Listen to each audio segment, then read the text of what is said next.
दोस्तों अभी देख रहे हैं कि रोशन रोही और किरण सिंह को विवाद को लेकर अपने अपने बातों को लोग रख रहे हैं, लेकिन यहाँ पे हम आप लोग के बीच एडवोकेट पटना हाई कोर्ट के एडवोकेट बबलू सर से हम जानेंगे कि आखिर कितना इसमें सच्चाई है, कब तक रोशन रोही जेल में रहेंगे और उन पर जो धारा लगा है उस पर भी हम बात करेंगे। कैसे है सर? बढ़िया है, अच्छे हैं, बहुत अच्छे। देखा जा रहा अभी सोशल मीडिया पर बवाल मच रहा है, आपका भी वीडियो काफी चल रहा है जो कि रोशन रोही के केस को लेकर आप बात करें तो कि उसको किस रूप में देख रहे हैं सर केस को?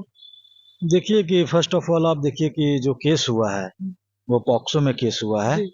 और पॉक्सो में आप समझ लीजिए कि उसका जो प्रोविजंस है कि जब भी किसी व्यक्ति पर पॉक्सो लगता है और जो लगाने वाले होते हैं जो, तो चाहे लड़का हो या लड़की, दोनों के लिए पॉक्सो बना है, ठीक है ना।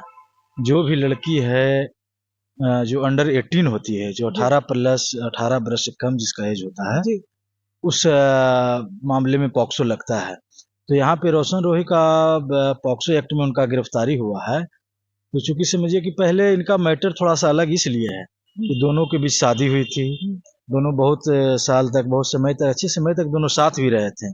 अब चाहे उसको लिविंग रिलेशनशिप कहिए या जो भी कहिए, है ना। उसके बाद दोनों के बीच में क्या मामला होता है कि फिर एफआईआर होती है और एफआईआर के बाद फिर अरेस्टिंग होती है। क्योंकि पॉक्सो जब भी किसी पे लगता है तो इंस्टेंट कार्रवाई होती है, किसी वारंट की जरूरत नहीं होती है कि आप कोर्ट से वारंट लेना है, ये करना है, वो करना है। इंस्टेंट कार्रवाई होती है। और अभी पॉक्सो में वो जेल चले गए हैं, उनका भी मामला भी निचली अदालत में चल रहा है, सेशन कोर्ट में चल रहा है, क्योंकि पॉक्सो का स्पेशल कोर्ट होता है ना। तो आप समझिए कि यहाँ पे जो है कि सबसे बड़ा जो सवाल यहाँ पे ये होता है ना कि इतने दिनों के बाद रहने के बाद भी, है ना, इतने दिनों के रहने के बाद दोनों के बीच में विवाद होता है और फिर इस तरह के मामले होते हैं, फिर जेल होती है। और अब तो मामला तो सब क्लियर हो चुका है ना। व्यक्ति जेल में है और किरण जी जो हैं उनका भी वकील है, वो उनका केस वहां पे देखा जा रहा है। तो आप समझ लीजिएगा कि ऐसे परिस्थिति में पहला तो कि जेल हुआ है तो जेल के बाद बेल का प्रोविजन है ना। कोई किसी भी मैटर में आप एफआईआर के बाद जब कुछ भी होता है, अरेस्टिंग के बाद या अरेस्ट नहीं भी होता है व्यक्ति, तो फिर बेल का, रेगुलर बेल और एंटीसिपेटरी बेल का प्रोविजंस है। तो यहाँ पे तो रेगुलर बेल में है और जेल के बाद बेल होता है। तो अभी तो उनके जो वकील रहेंगे वो तो अभी बेल के लिए अप्लाई करेंगे ना। और समझ लीजिए कि बेल मिलेगा, ऐसी बात नहीं है, बेल तो मिलता ही है, चाहे बड़े बड़े नरसंहार भी हो जाती है। तो उसका case of nature of case जो है कि बहुत तरह का उसमें देखा जाता है। एफआईआर हुई है तो इन्वेस्टिगेशन में क्या आता है ना। अब जहां तक यहाँ पे बात हुआ है कि पॉक्सो जब लगा है तो देखने वाली बात होगी कि पुलिस क्या जांच में करती है, इन्वेस्टिगेशन में क्या क्लू निकलता है, क्या फाइंड आउट होता है।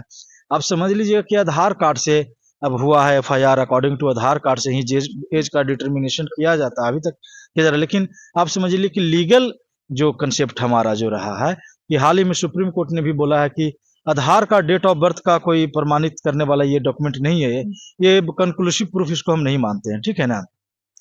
तो अब मार्कशीट से ही डेट ऑफ बर्थ का डिटरमाइन किया जा सकता है, उसका किया जा सकता है। या तो फिर है कि एफएसएल जांच होती है, फोरेंसिक जांच होती है, जो बायोलॉजिकल मेथड है, जो मेडिकल मेथड है, साइंटिफिक मेथड है, उसके तहत किसी भी व्यक्ति का जांच का पता लगता है। तो अब तो देखने वाली बात होगी कि डायरी में क्या आता है, डायरी में रियल में किरण जी का जो एज है वो 18 बरस से कम है ना, या according to Aadhaar card F I R हुआ है। तो अब तो देखने वाली बात होती है कि यहाँ तो सारा जो खेल है जब डिपेंड करता है वकील पे भी डिपेंड करता है। सर यहाँ पे हम आपको रोकना चाहेंगे, जैसे कि आपने कुछ देर पहले बोले कि लिविंग रिलेशनशिप, हाँ, अगर क्या वो दोनों अगर लिविंग रिलेशनशिप में थे तो क्या शादी करना जरूरी बनता है क्या? देखिए आप इतना सिंपल सा समझ लीजिए कि लिविंग रिलेशनशिप अलाउ है हमारे यहाँ, ठीक है ना। सुप्रीम कोर्ट ने भी बोला है कि लिविंग रिलेशनशिप, लेकिन उसका एक पैमाना है।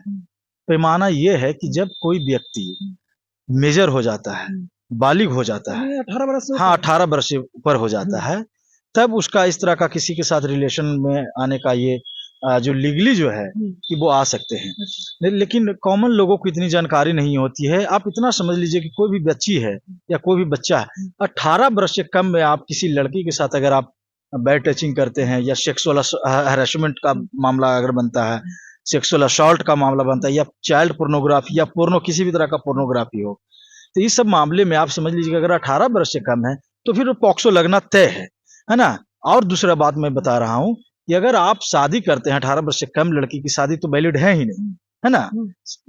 एज उसका रखा गया है, हाँ पहले से चल रहा है तो रखा गया, वैलिड है ही नहीं, तो शादी दोनों की किया था, मंदिर में किया था, तो उसका कोई मतलब ही नहीं रह गया है। दूसरी बात समझ लीजिए कि जब इस तरह की जब बातें हो तो लोगों को कम से कम समझना चाहिए, है ना, कि जब कोई व्यक्ति माइनर हो तो उसके साथ इस तरह के रिलेशनशिप में आने से बचना चाहिए। और अब बात यहाँ पे रह गया रोशन रोही और किरण जी का किसका, तो अभी तो देखना होगा कि डायरी में क्या आता है, चार्जशीट में क्या आता है ना।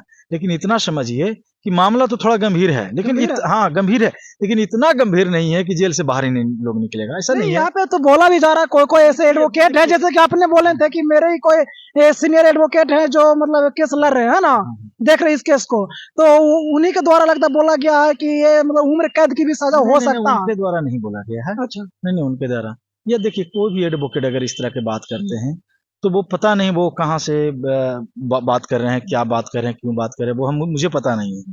लेकिन इतना जान लीजिएगा कि बेल का प्रोविजन है ना, बेल हमारा एक न्यायिक प्रक्रिया का एक पार्ट है, हमारा राइट है ना। बिना ट्रायल किए हुए किसी को आप ज्यादा दिन तक समय तक जेल में नहीं रह सकते हैं।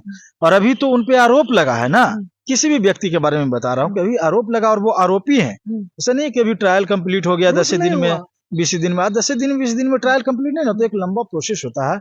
तो अभी तो जेल हुआ है, तो बेल का प्रावधान है, तो बेल में लोग जाएंगे और बेल मिलता है, ऐसी बात नहीं है, बेल मिलेगा भी। सर आप एडवोकेट हैं, हम आपसे पूरा जानकारी लेंगे और दर्शक के बीच में रखेंगे क्योंकि कंफ्यूज दूर होना है। जैसे कि रोशन रोही कब तक जेल में रहेंगे, मतलब कुछ अनुमान है? और कुछ सर मेरा ये प्रश्न है, और कुछ ऐसे एडवोकेट हैं जो रोशन रोही की तरफ से भी बोल रहे हैं कि वो जल्द ही 10 दिन में निकाल देंगे, 15 दिन में निकाल देंगे, 1 महीना में निकाल देंगे। लेकिन आप एडवोकेट हैं, हम आपसे साफ साफ पूछना चाहते हैं कि आप कुछ दर्शक को ऐसा बताइएगा जो सही राइट है। मैं सही बता रहा हूँ कि देखिए जो भी पॉक्सो जो पढ़े होंगे या आप गूगल पे है, बुक्स वगैरह भी है तो आप पढ़ सकते हैं, है ना। देखिए पॉक्सो में अगर 12 बरस से कम की लड़की के साथ इस तरह का सेक्सुअल असॉल्ट होता है, सेक्सुअल हैरेसमेंट होती है, या फिर पोर्नोग्राफी या चाइल्ड पोर्नोग्राफी या किसी तरह का डिसेप्शन की बात होती है, लेविशियस बातें अगर उसके साथ इस तरह से है, तो समझिए कि आजीवन कारावास का सजा है, डेथ पेनल्टी की भी सजा है।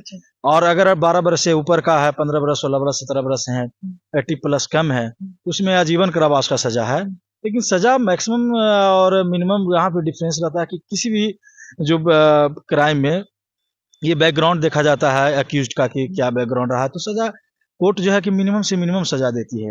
लेकिन आप समझ लीजिएगा कि देखिए यहाँ पे हम बैलेंसिंग बात बोलेंगे, जो कानूनन बात है मैं बताऊंगा ना किरण जी की तरफ से ना ही रोशन रोही की तरफ से, कि बेल का जो प्रोविजन है ये कोई कर्टेल नहीं कर सकता है, और किसी के कहने से नहीं कि भाई आजीवन हम कारावास उसको सड़ा देंगे, कर देंगे, ऐसा नहीं। अदालत सबके लिए है ना, न्याय सबके लिए है। और ये जो अदालत होता है ना, ये किसी के साथ भेदभाव नहीं करता है, चाहे प्राइम मिनिस्टर हो, चाहे चीफ मिनिस्टर, चाहे कितने भी बड़े लोग हों, ठीक है ना। उसका काम करने का अपना एक अलग तरीका होता है, और वो काम जो हमारे पास जो लॉ है उसके अकॉर्डिंग टू वो काम करती है। ऐसा नहीं हमारे कह देने से कि भाई रोशन रोही के डेथ पेनल्टी, फांसी की सजा दिलवा देंगे, तो कहाँ से दिलवा दीजिएगा फांसी की सजा, बताइए ना।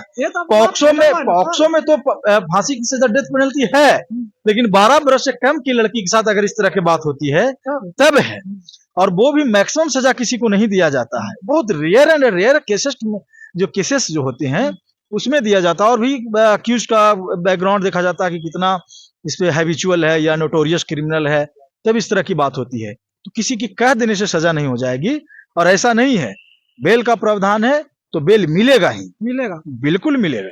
अच्छा सर, ये जैसे कि इसमें सिर्फ देखा जाता है कि रोशन रोही का मतलब किरण से का एक वीडियो भी वायरल हो रहा था जिसमें रोशन रोही पीटे थे, ब्लड निकला था, क्या रोशन रोही पर सिर्फ फोक्सो ही लगा कि और कोई केस भी लगा? देखिए उसमें और भी बहुत सारे धाराएं, मारपीट, टॉर्चर सब का लगता है, लेकिन इतना सिंपल सा समझ लीजिए कि पॉक्सो ही बहुत काफी होता है, बहुत काफी है। हाँ बहुत काफी है, उससे बड़ी तो नहीं लग रहा सर कि ये जानबूझकर फंसाने का साजिश? तो मैंने कहा ना कि अगर यहाँ पे एज की बात होगी तो एज डिटर्मिनेशन करने का जो काम होता है कि कोर्ट से भी परमिशन लिया जा सकता है, जो वकील रहेंगे वो एप्लीकेशन देंगे, एफएसएल जांच होगी, है ना। क्योंकि आधार कार्ड का जो बात जहाँ पे रह गया था, आधार कार्ड के डेट ऑफ बर्थ में चेंजिंग हो जाता है, बहुत आसानी इजिली तरीके से होता है। इसीलिए तो सुप्रीम कोर्ट कहा है कि जो आधार कार्ड है वो डेट ऑफ बर्थ का is not a conclusive proof है, ये वैलिड डॉक्यूमेंट नहीं, इसको हम मानते हैं।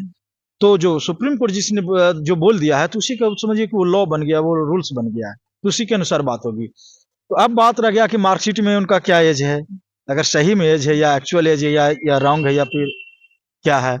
अगर वैसा नहीं है तो फिर एफएसएल जांच होगी, जो भी बायोलॉजिकल और जो भी जो साइंटिफिक तरीका होगा वो कोर्ट से परमिशन लेंगे, और किसी भी व्यक्ति का कार्बन पद्धति से उसका एज पता किया जा सकता है ना। कार्बन डेटिंग जो प्रोसेस रहा, आप लोग पढ़े भी होंगे 10 क्लास में 12 क्लास में पढ़े होंगे, केमिस्ट्री फिजिक्स ऐसी में पढ़ना होता उससे है। हर चीज का पता हाँ, चल तो जाता है, हर चीज का पूर्वज के पता, लिए, हाँ, हाँ। पता लग जाता है कि आपका रियल में एज ऑलमोस्ट क्या है, तो उससे क्लियर हो जाएगा। और जब अगर मान लीजिए एज अगर 18 प्लस रहेगा तो फिर तो पॉक्सो तो फिर फॉल्स हो जाएगा, है ना, फिर पॉक्सो की बात ही नहीं होगी, फिर तो मैटर ही अलग हो जाएगा। लेकिन अब ये देखने वाली बात होगी कि डायरी में क्या आता है, और ये इसका इन्वेस्टिगेशन का एक पार्ट है। अच्छा, इन्वेस्टिगेशन करने का जो प्रोसेस है, जो उनका जो रिस्पॉन्सिबल है, उसके लिए जो पुलिस डिपार्टमेंट है, उसका जो आईओ है, उसका जो केस रेक जो देख रहे होंगे वो करेंगे, है ना। लेकिन कोर्ट से परमिशन लेके इस तरह की जांच को किया जा सकता है, किया जाता है। सर अच्छा, जब आपने बोले कि नोवालिक है या जो भी वो केस किए हैं, हाँ। तब लगता है पॉक्सो एक्ट लगा। तो जो जैसे कि बोला जा रहा है कि शादी किया हुआ, तो शादी हुआ तो ये भी एक गलत ना हुआ सर, क्योंकि हाँ, 18 से हाँ, कम है, बिल्कुल 18 यहाँ पे तो फंस रहे हैं वो भी। हाँ, देखिए 18 वर्ष से कम वाले शादी का कोई वैलिड ही नहीं है, ठीक है ना यहाँ पे। लेकिन सारा मामला यहाँ पर ये बनता है, अगर मान ले जाए 18 प्लस रहता है और शादी किए हैं, तो शादी कंसेंट से हुआ था, तो फिर तो मामले अलग हो जाएगा। फिर अगर मारपीट का मामला रहेगा तो 498 का मामला हो जाएगा, चेंज हो जाएगा। हाँ, चेंज हो जाएगा। फिर केस ऑफ जो नेचर ऑफ केसेस है वो चेंज हो जाएगा, बिल्कुल चेंज होगा।